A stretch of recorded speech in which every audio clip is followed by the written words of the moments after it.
Hey everyone, my guest today is Dr. Zafra Lerman, a world renowned chemist, educator, and peace builder who has pioneered the use of science diplomacy to foster dialogue and collaboration in the world's most volatile regions.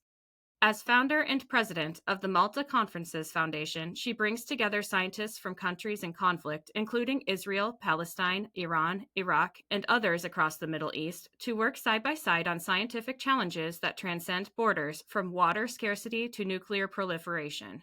Beyond diplomacy, Dr. Lerman has spent decades fighting for human rights, advocating for persecuted scientists in the Soviet Union and China, including risking her own safety by venturing after midnight through dark alleys in Moscow to meet dissidents.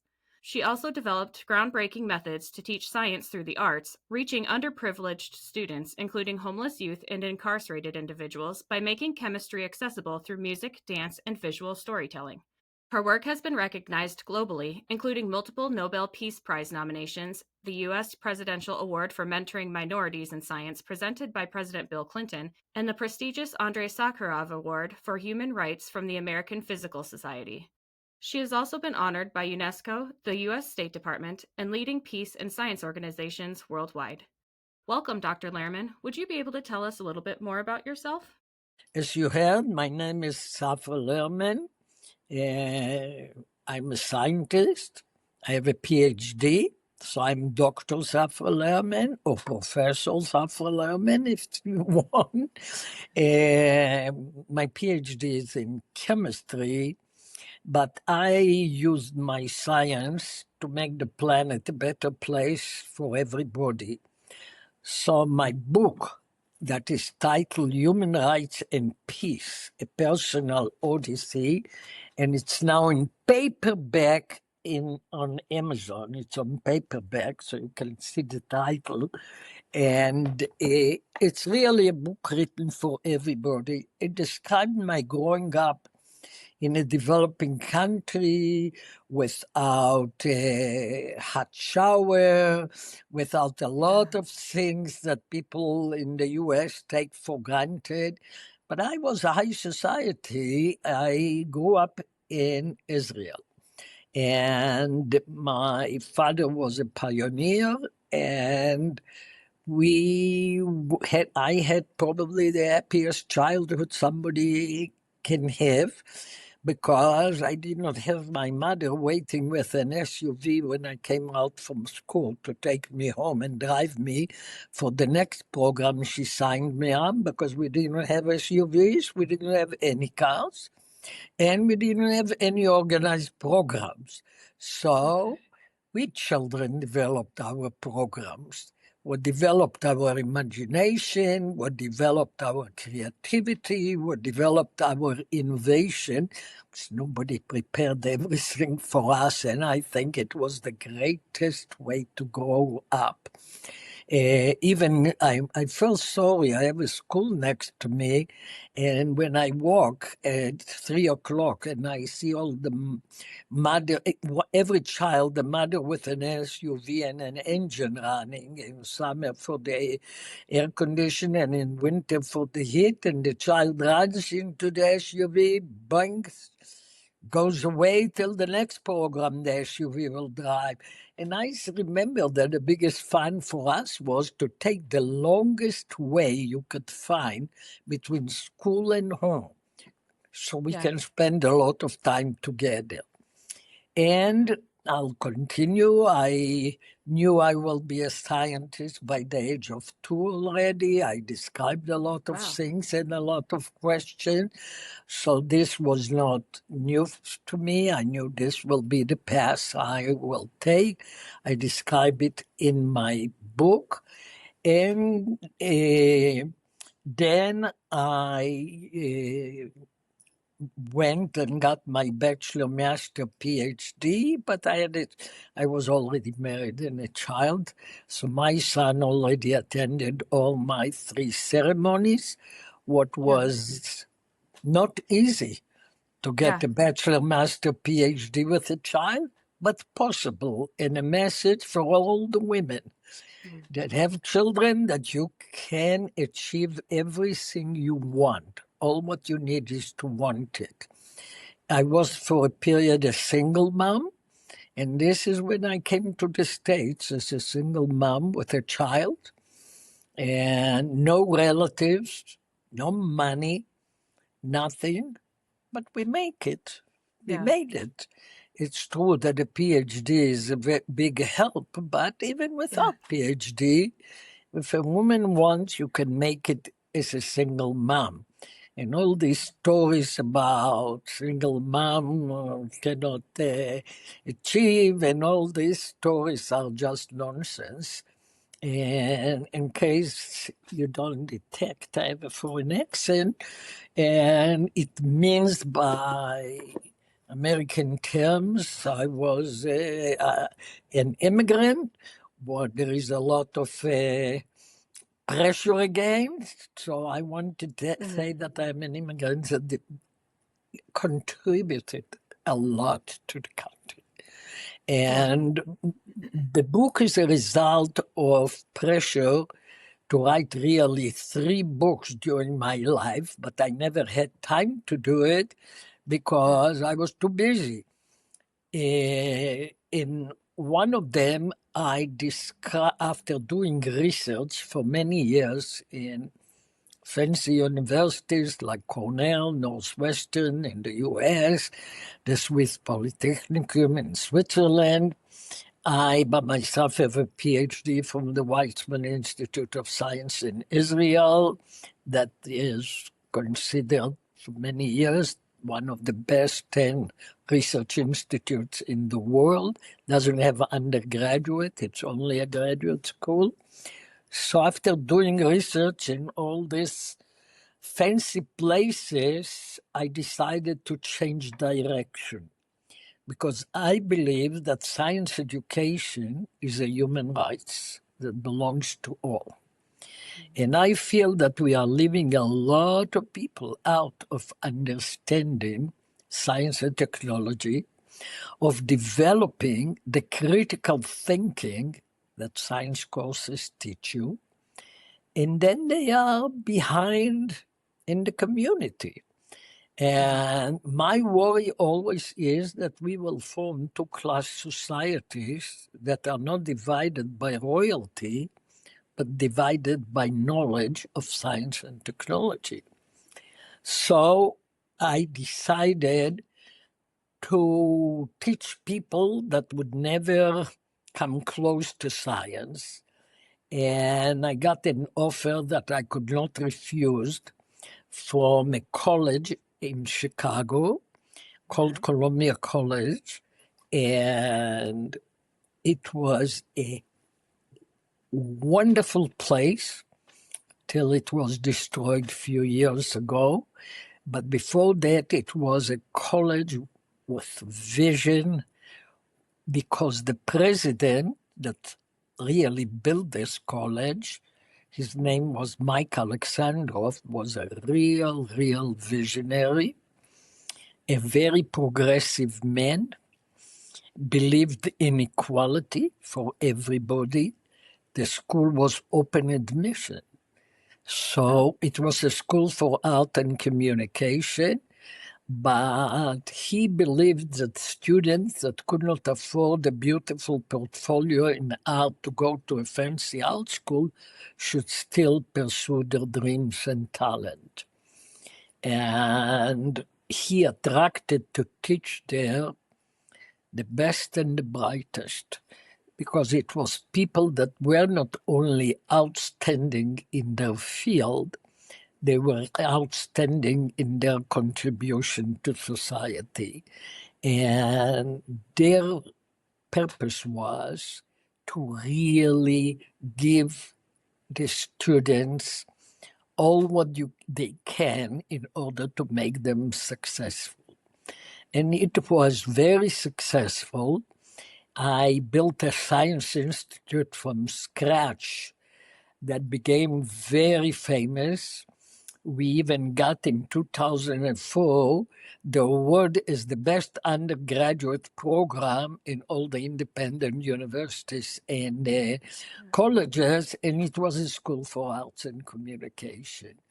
And what I did, I developed a method to teach science through art, music, dance, drama, poetry, rap, animation, anything a student wanted to use. And I assessed my students like that. My students did not write multiple choice tests. They could show me their knowledge if they wanted by singing a song that they did on the subject or a play that they did on the subject, like a group of theater students did a love story between sodium and chlorine to form table salt, and they followed Romeo and Juliet. And one music student wrote beautiful words about the depletion of the ozone layer, and he sang it, I have plenty of ozone, to the music of I have plenty of nothing. And wonderful projects came out. And my students are extremely successful in every field they had chosen. In Hollywood, I was invited to an Emmy Award when one of my students got it. But he said that his success is all the science classes that he took and the critical thinking that he learned and the way of thinking that got him ahead in animation. And therefore he got the Emmy Award. So this is one part where the book discussed. As a matter of fact, it was adopted all over the world and proved miracles with underprivileged students. I taught homeless students that went to college, two even got a PhD in biochemistry. I taught prisoners that became very successful. So it was a very successful method that brought me probably more than 40 international awards. In addition to all that, as I said, I believe that science education is a human rights. I believe in human rights. So I chaired for 26 years the Subcommittee on Scientific Freedom and Human Rights for the American Chemical Society. And with this committee, I went to the under this committee, I went to the Soviet Union. I met after midnight with dissidents. I took a crash course of Russian, so I did not need a translator that could be a KGB agent. And after midnight, I met with dissidents in dark alleys. I brought, this was illegal in the Soviet Union, I brought scientific material, it was illegal. And at 2:00 in the morning, I delivered a seminar to like 50 dissidents in a dark attic, illegal. And I took all their CVs back to work on their release. They were representative family of people that were in prison or in hard labor in Siberia. And then I worked very hard on the release. And it's a great pleasure to see people that have their freedom because you risk your own life for them. So I was under pressure for many years to write a book on the education. Then I was under pressure to write a book on human rights because after Tiananmen Square in China, I worked in China, I worked in Cuba, I worked in Peru, Guatemala, I worked in a lot of countries on human rights while being the head of the Science Institute and running an extremely successful, creative institute with a lot of grant money because we did things that nobody even dreamed on doing. We were really ahead of our time. And then after September 11, I suggested to my subcommittee on scientific freedom and human rights that we should concentrate in the Middle East. And I brought a proposal to the board of the American Chemical Society that I think the time came to organize a conference where scientists from all over the Middle East, Iraq, Syria, Lebanon, Israel, the Palestinians, all of them, with no exception, will participate, with several Nobel laureates for 5 days, and give them a forum to see what unites them instead of what separates them, to give them a forum to stop demonizing the unknown other, and to give them a forum to develop collaboration on issues that one country cannot solve alone, like air pollution, like the water issue. Water is a big issue in the Middle East. The arid land and the aqueducts are going through a lot of borders. They don't know the borders. The nature and the environment don't see borders. The astronauts don't see the borders too. They see the planet is one thing. And in 2003, it was the height of the Intifada. The Intifada was the uprising of the Palestinian, and they used a lot of suicide bombing in Israel. So every day in restaurants or buses, people were killed. And we ran our first conference, and all the people that we invited came. And the conference was held on the island of Malta because I believe that an island is safer than a mainland. So this was my idea. And therefore it got the name the Malta Conferences, because the first two conferences were in Malta, and then we came back every time back to Malta. So this is how these conferences started.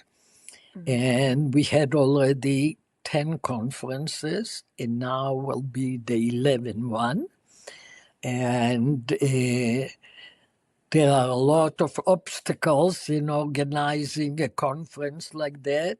First, we have to raise all the money to support all the people, and raising money for peace purposes is very hard. There is billions of dollars for weapon of mass destruction. Yeah. Only a Right. small portion of that would go a long way to achieve peace. But to raise the money is a very, very hard task. The other tough challenge is to get a country that will be willing to issue a visa to all the participants. This is not an easy task either, because there is almost no country like that in the world that is ready to issue a visa to all this group, and to facilitate the collaboration across borders that are being formed. The visa is one of the toughest issues, because Malta, the first two conferences happened before Malta joined the European Union. So it was very easy to get a visa for everybody upon landing.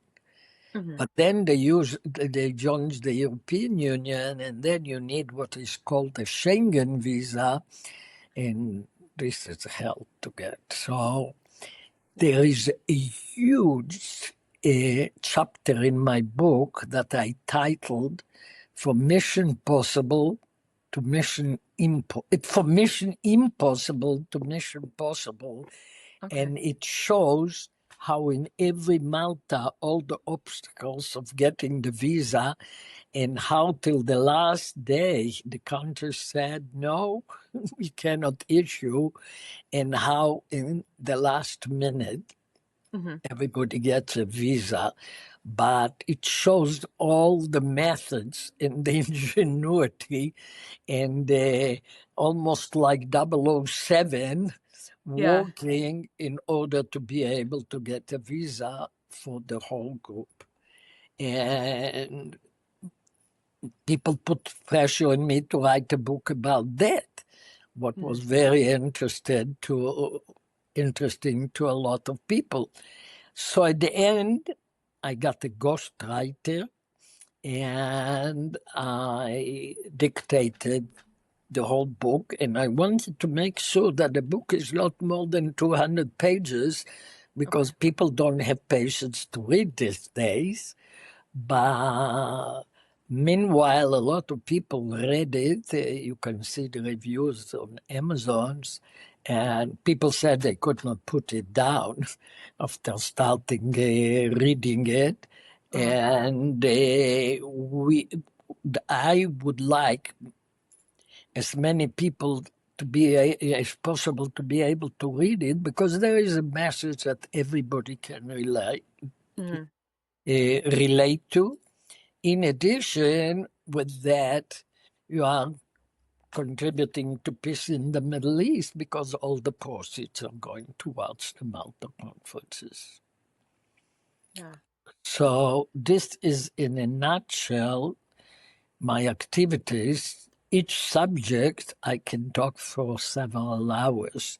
I gave thousands of lectures around the Mhm. world only on education. One of the things you were talking about was the different way of learning. I I went to school for science, and I was terrible at chemistry.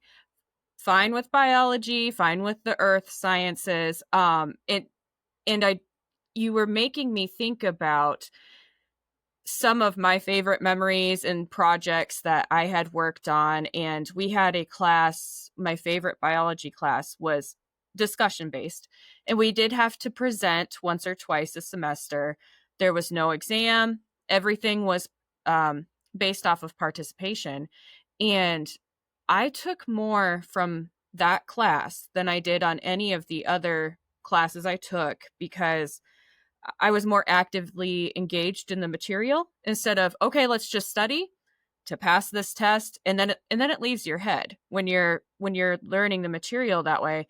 And then it made me think of my chemistry classes. I'm like, we had no fun. We had nothing unique in those classes, and I do wonder if we had introduced different ways of learning into those courses, if I would have done better in And them. no doubt, no Right. doubt that you would be. Uh, I by myself did not like chemistry in high school because Mhm. I didn't have a good teacher and I did Right. not like it. Which school did you go to? I took chemistry at University of Northern Iowa here in Oh, Iowa. Or yeah. Yep. and I did not like it either. And Mhm. you know, the members of my subcommittee on scientific freedom and human rights were Professor Tom Spiro, that was the chair of chemistry at Princeton, Mhm. and Professor Jack Shiner, that was the chair of chemistry at Indiana University. One is a fancy Ivy League private school, and one is a Big Ten state school. Okay. And my idea was in Princeton, for non-science majors, by that period, they could take psychology as their requirement for science. Oh. And with all my respect to psychology, I did not feel it's a hard science that Mhm. they really should be taking. So I suggested to my two colleagues that were in my committee on scientific freedom and human rights that we should develop a course, the same course in the three institutions, Mhm. Princeton, Indiana University, and Columbia College, that was open admission art Yeah. and communication school. And we will develop it with my methods of teaching for Mhm. non-science majors.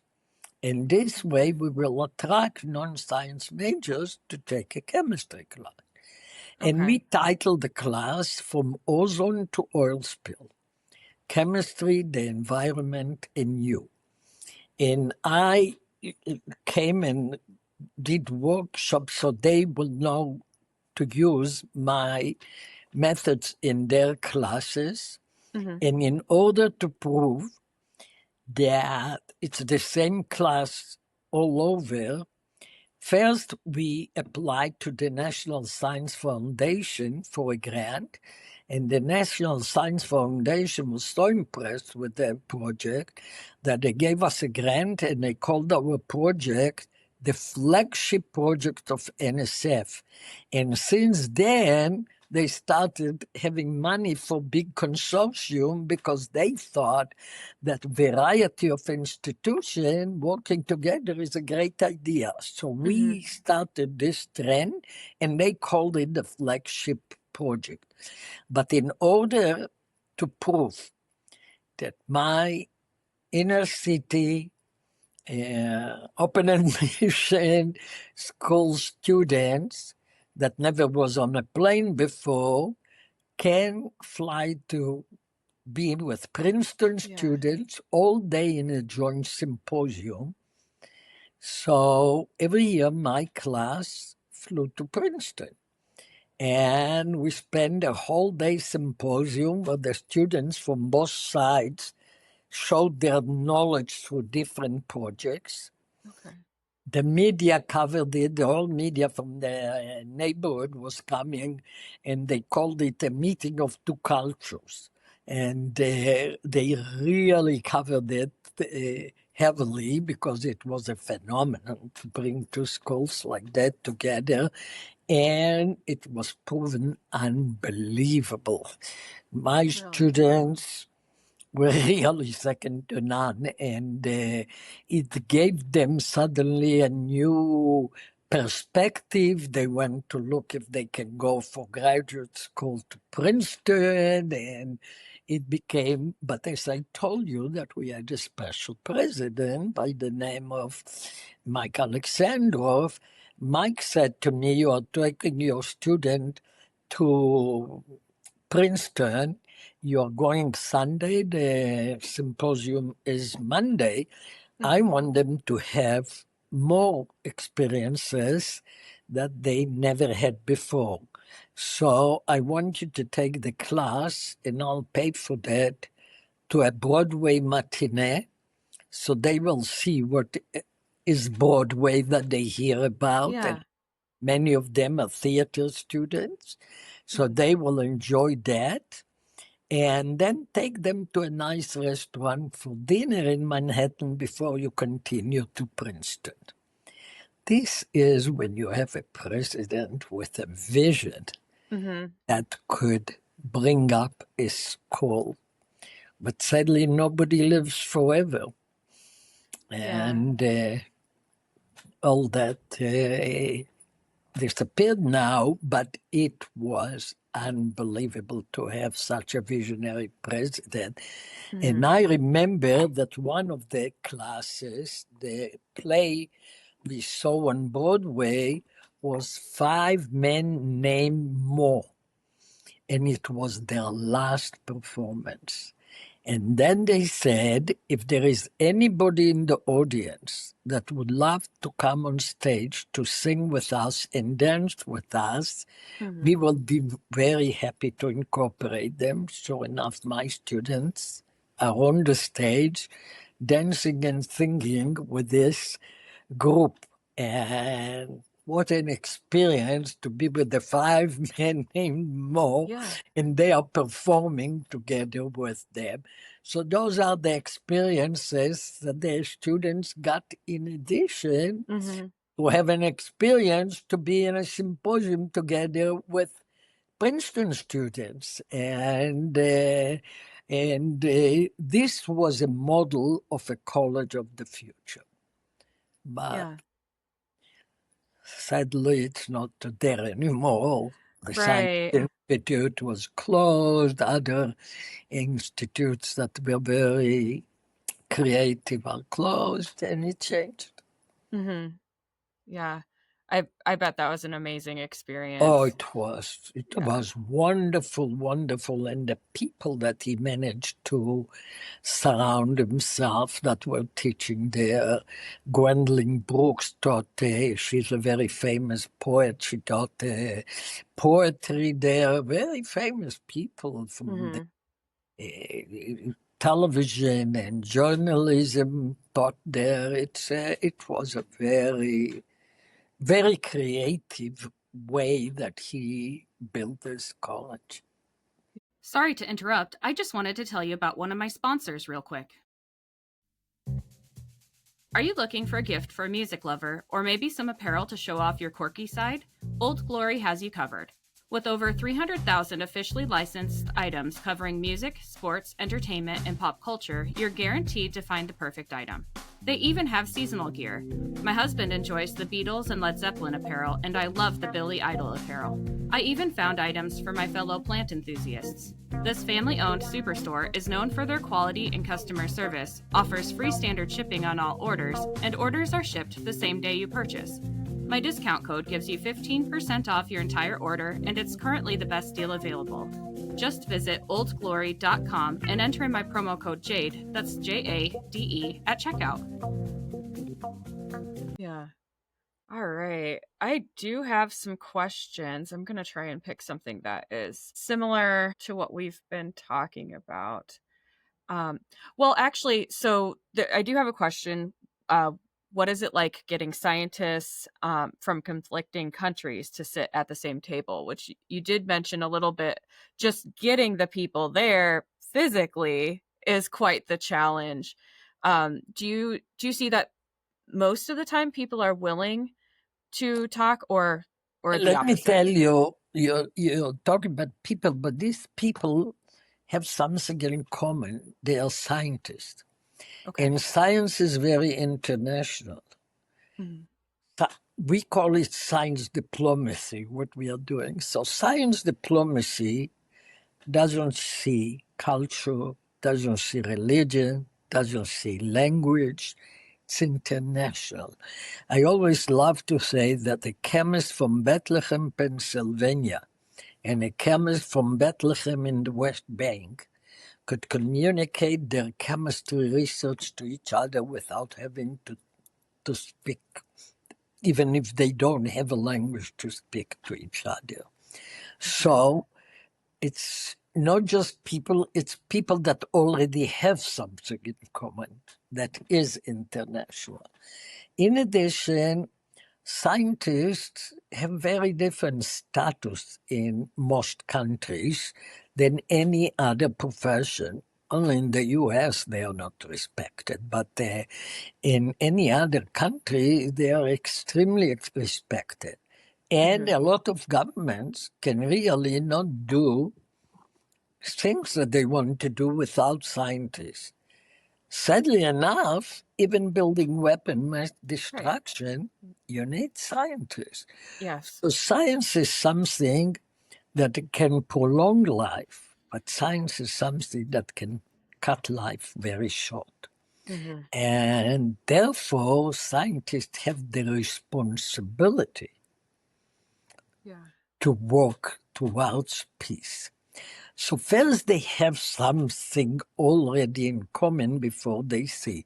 Yes, the first day in 2003 was very interesting. Every group from every country was standing separate. We have 15 separate groups standing, and then we had dinner.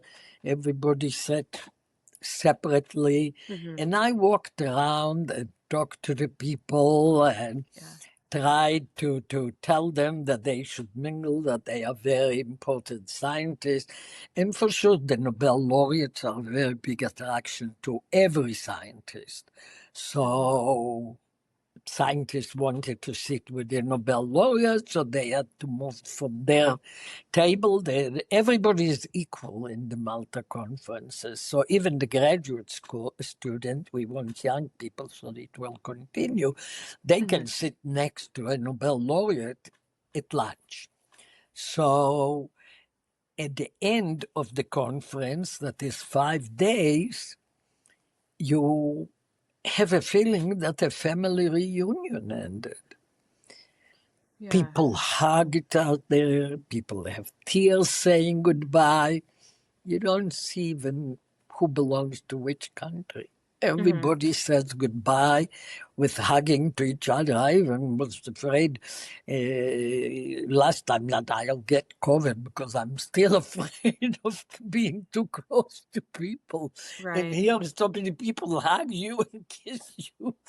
But Yeah. it's like a family reunion ended. Mhm. But for sure, the first day was very, very strange. But I managed to Yeah. break the ice very, very fast with few Yeah. jokes and few that, and putting my arm around people from different countries. So Yeah. the ice breaks soon, and then everybody has the same interest in science, and we have social events that are very important because this is where friendships that overcome chasms of distrust and intolerance can be formed. So people that were there, like reporters from Nature magazine, that is the most famous magazine in science. Yeah. They just cannot believe that they said you can hear and hear and hear about it, but till you see it with your eyes, it's completely different Yeah. experience. Yeah. I can only imagine. Yeah, But yeah. completely different experience. And the scientists, the Palestinian scientists come both from the West Bank and Gaza. Hmm. This is a little bit unrelated, but earlier you were talking about scientists and working with weapons, and it made me think of um, the bombing of Iran, and the goal was to take out the scientists that were building the nuclear weapons, and That was it, not the goal. The goal was to take out the nuclear weapons that threatens the world. The goal uh-huh. was not to take the Or to get yeah, out to destroy the facilities that yeah, can build yeah. It's nuclear. it's I don't think people realize though that there is a danger in science too, to almost having that knowledge, with with what you were talking about earlier. And in the military uses science. Everybody uses science. Right, right. I don't think that people There is always nothing realize that. without science. We could not be on Zoom without science. Everything Mm, is based on science and technology. Science is the research that brings yeah, to the technology that everybody can use. yeah. You know, the nuclear bomb, the atom bomb, Hmm. really was built on a principle that Albert Einstein wrote in 1905, a very simple equation, E equal mc squared. Hmm. And all the fission reaction that is causing the atom bomb, when the uranium atom is broken, there is fission. It's Hmm. all based on E equal mc squared. So everything you see, all our technology, everything is based on the research in science. Hmm. You wouldn't have an iPhone without all the research in science. Right, right. How do you stay hopeful in the face of conflict and setbacks? I must stay hopeful because if you don't stay hopeful, you give the world to fall apart Hmm. and disappear. You must stay hopeful. You must do what you can in order to bring peace. I don't think that harassment in demonstrations on campuses will bring peace any part of the world between Russia and Ukraine or Israel and Gaza. I Hmm. think it's just preaching violence to the people that are looking for outlet to be violent. This doesn't bring peace. Hmm. Bringing people together This will bring peace to the world. And the point is, as I said, we have to raise the money. If one of the multi-billionaires that are around, and they probably don't listen to your podcast, No. but if any of them by mistake would have listened to your podcast, for them to support the Malta Conference would be change money. And if they could sponsor it and give more money, we could have it more often. Then more people will be in the network. And the same as in order to have an atom bomb, you need what is called critical mass of uranium to start a chain reaction. What does it mean, critical mass? It's amount of matter of uranium, certain ounces of uranium that can start the reaction. If it's below that, you cannot start it. So the amount that you need to start it, it's called critical mass. I want to form a critical mass of scientists that will be able to start a chain reaction for peace. And for one person, it's change money what it costs. Change money. I'm sure they spend in 1 week more than in restaurants more than a Right. conference like that cost. But if they would donate to peace, then we could involve many, many more people. And there is nothing more important is for people to realize that they are not enemies for each other. They are friends. They are not enemies. They have a lot more in common than separate. It's the governments that start all these wars. And therefore, I'm very disappointed that instead for the universities to try to have symposiums, conferences, workshops, bringing people with different ideas together, they suppose this crazy demonstration that just show how badly they teach. Because when you ask those students at Columbia University, you say from the river to the sea, what sea? And so many answer the Black Sea, and the river is the Gaza River. For what do parents pay $80,000? Right. I always told my students that first in my class you will learn critical thinking. I don't want you ever to be a follower. Right. So you will have critical thinking that you will know what somebody tells you. And then I don't care which side of demonstration you will take. All the time it will be from a knowledgeable, intelligent point of view, and not that you stand there and scream from the river to the sea and you don't have any idea what river and what sea. Right. It's embarrassing. It's embarrassing for a university like Columbia that their students lack critical thinking, that before they scream something, they don't even ask what they are going to scream. It's a very, very poor testimony to the teaching. Yeah. It I've would noticed. not happen to a student of mine, I can promise you, because I taught them. I took students to demonstration, but they knew why they go to demonstration. You could ask them questions. They would answer in a very intelligent way. Yes. And that is what I have noticed. If you do go to some of these demonstrations on campus, you ask them, what are you here for? What is your message? And they really can't tell you anything aside from the lines that they're screaming.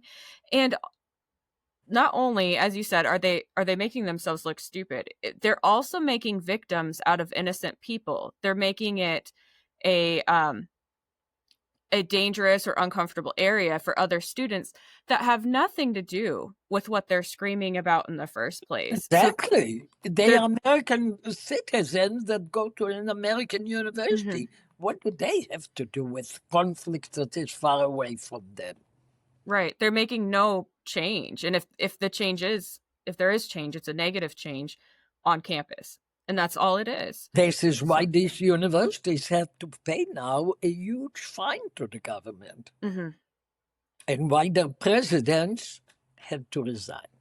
Yeah. And Yep. it's a good thing that they resigned. Maybe there will be a president that will tell their faculty, please, please teach the Mhm. students to think, to critical think, and Yeah. to if they don't want to open a book, damn it, Google and find out the name of a sea and the name of a river. Mhm. Even that they Yeah. did not tell the students. And the administration was involved in all that at Mhm. Columbia. And they did not tell the student what river and what sea. Yeah. And shows you the lack of curiosity of the students that they Yes. produced, that they did not have the curiosity to know what they are screaming. Right. This is a horrible testimony for one of the best and most expensive universities in the US. Mhm. Yeah, I Students that went to yeah. open admission would never be caught in a situation like that. Right. Well, so I feel that the shift started happening while I was in college, from 2017 to 2020. It seemed to change very quickly, and it's it's giving universities a bad name, and now it's almost like people don't respect those who are seeking a higher education because college isn't the way it used to be. So I really hope that something happens to turn it back to more of like what you spoke about, where, you know. Correct. It give knowledge and give logic and Mhm. critical thinking. For that, the parents pay you $90,000 a year. Mhm. But don't Yeah. release hundreds of students that scream without understanding what they say. Yeah. Yeah. I talked to one student, it was NYU really, and that participated, Mhm. and I said to her, there is a demonstration calling for destruction of the state of Israel. Are you joining this demonstration? And she said to me, for sure, no. And I said, what do you mean for sure, no? But every day you join one like that. She said, no, I never joined. I said, what do you think from the river to the sea means? This means destruction of Israel. Mhm. Israel is from the river to the sea. You Yes. want them out of there. She was in a stage of shock. I can't imagine. That's yeah. They I did not yeah. even connect with what they are saying. Uh-huh. Right. It it makes you wonder why I don't know why they're doing it in the first place. I guess. It other Somebody initiates it, and Mhm. sadly, as I used to tell my students, never be followers. But nobody Yeah. invested so much time in order to tell the students and teach them not just to follow. Yeah. Human beings are like sheep. They will follow. They are followers. There is Mhm. no much difference. It's like sheep, and it's in fashion. Oh, I'm joining. It's great. Right. We got tent. We have encampment. Yeah, how come that all the tent all over the US from the East Coast to the West Coast are the same? Yeah. This means that students brought tents or some body that wants to see the encampment bought all the things and brought it Yes. to the university. Yes. And it shows you it's not a smart person or organization, because at least they should have the brain not to send the same Right. kind of and the same tent Yeah. all over the country that took a minute for everybody to figure out that it's funded by somebody. Right. Right. Same Yeah. tent in Berkeley and at Columbia, exactly Yeah. same tent. Oh my goodness. They're very sad that Yeah. the students don't use their brain at all. Right. But They don't understand it, Mhm. If parents send their students to Columbia, they can afford a big amount of money. This Mhm. student probably before that spend their time from one sport game to the other, organized by the mother in the SUV till they went to college, and never had a chance to think. Right. Never had a Yeah. chance. The thinking was done by somebody else. Everything organized. Yeah. How do you think we can bring change to that? Too ingrained in the US. We can bring change only if we really, really pay attention to our education from Okay. K to 12. Okay. If we can improve education like it was many, many years ago, Mhm. that the great people had chosen to be teachers and they knew how to teach and they were intelligent and they taught Yeah. students to think and they taught students geography. Students in the US don't study geography. No. They don't have any idea about geography. So this is where the problem, and it's going on like that for too many years. Mhm. And I don't see anybody coming and say education is important and this will, like in Switzerland, that education is number one because everybody understands it's their own children. So Yeah. the rich pick up private schools, Mhm. and their kids are not in the public schools. But all the rest of the population, even where I live, you cannot teach in high school without a master degree or a PhD. Mhm. At least a master, but prefers PhD. Yeah. But I got money from the National Science Foundation to work with teachers in the Chicago public school, Mhm. and there were teachers that taught science that all what they by themselves had is 2 classes of science as undergraduate. And they had only a bachelor degree with a major in music, and they could have been science teachers. Right. Yeah. So this is the problem. Therefore, Yeah. I call science education a human right. Yeah. Do you think that if the Department of Education is abolished or they take education back to the states, a lot of states are doing school choice. Do you think any of those are good moves? The education never was taken out of the states. Education always was in the hands of the states. So the Department of Education could not really influence much. Okay. No, education is not only states, it's even more locally than states. Every city has their own curriculum. There is Okay. nothing. Other countries have national curriculum. The US doesn't have something like that. Mhm. So, to be honest, President Carter started the Department of Education, but Mhm. I never understood their function Yeah. if education is in the hands of the states. So I Yeah. don't think there will be much change by eliminating it, the Department of Education.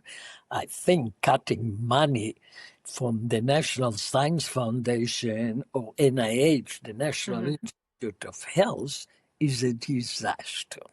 Mm-hmm. And this will affect science in the US for many years if somebody will not wake up very fast and will install all these monies back.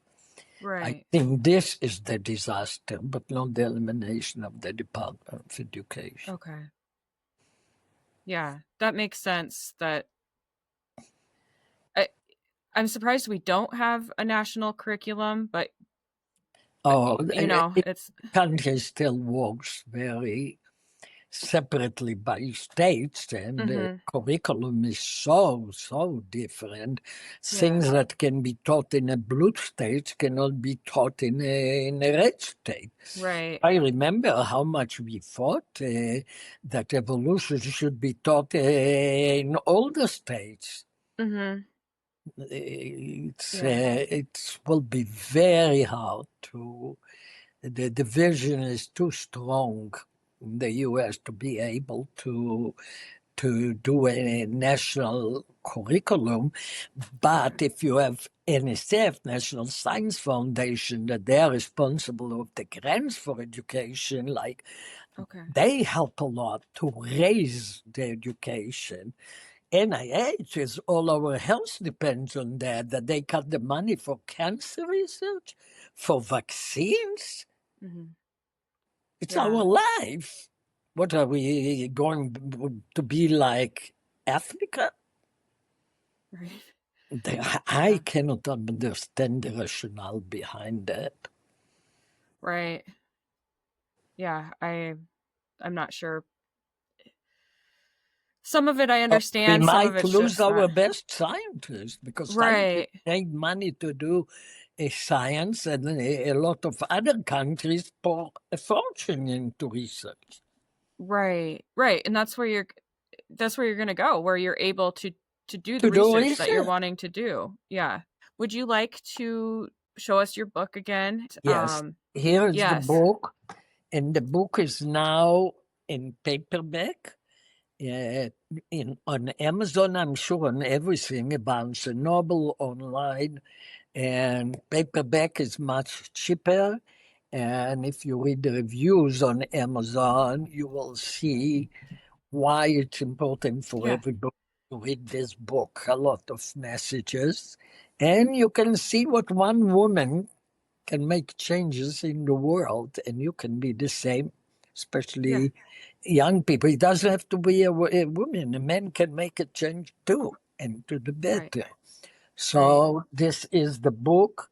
And if people want to see, for example, videos about how to use a theater or dance to teach science, my personal website is zafralerman.com.